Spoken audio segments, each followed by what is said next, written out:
Ah, cette déclaration est incroyable, hein. C'est peut-être vrai. Il donne raison à la Russie en disant, en tout cas, je me mets à leur place. C'est vrai que, vu de Russie, l'OTAN mène une guerre par procuration. C'est-à-dire, c'est la fameuse formule, on est prêt à mourir jusqu'au dernier Ukrainien. Lui, il était le plus que les Russes sont ukrainien de tous. Voilà. Enfin, doucement, mais il était quand même pas radical. Et donc, c'est terrible, c'était un revirement aussi. Macha Merrill est journaliste. Vous suivez tout, Macha Merrill. Non, mais vraiment. Je vous regarde. Non, mais c'est pas une... D'abord, ça m'intéresse, ça me concerne, s'il vous plaît, et puis ça devrait concerner tout le monde. Tout le monde. Oui, lisons les propres mots de Kiskelog. Poutine considère qu'il s'agit d'une guerre par procuration menée par l'OTAN.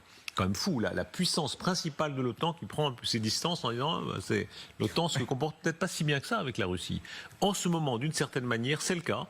Il suffit de regarder ce que les nations européennes ont fait pour apporter leur soutien. Et hop, un petit coup de pied de bande aux Européens, Guillaume. Oui, mais c'est pas complètement faux. C'est-à-dire que jusqu'à présent, c'était avec les Américains, jusqu'à l'élection de Trump, mais c'était les principaux pays de l'OTAN qui se coordonnaient pour apporter de l'aide à l'Ukraine. Alors après, ce qui n'est pas acceptable là-dedans, c'est de reprendre, de donner le sentiment que donc la Russie est agressée et donc elle a raison de se défendre. C'est exactement les mots de Poutine. Mais là où la situation est complexe, c'est qu'il y a effectivement une aide active qui a été apportée par les pays de l'OTAN. Et d'ailleurs, c'était dans des bases de l'OTAN, en Allemagne en l'occurrence, que régulièrement il y avait des réunions de coordination entre les alliés. Et c'est pas pour ça que ça justifie l'invasion de la Russie. Donc en fait, c'est pas tant la déclaration elle-même de Kellogg qui me paraît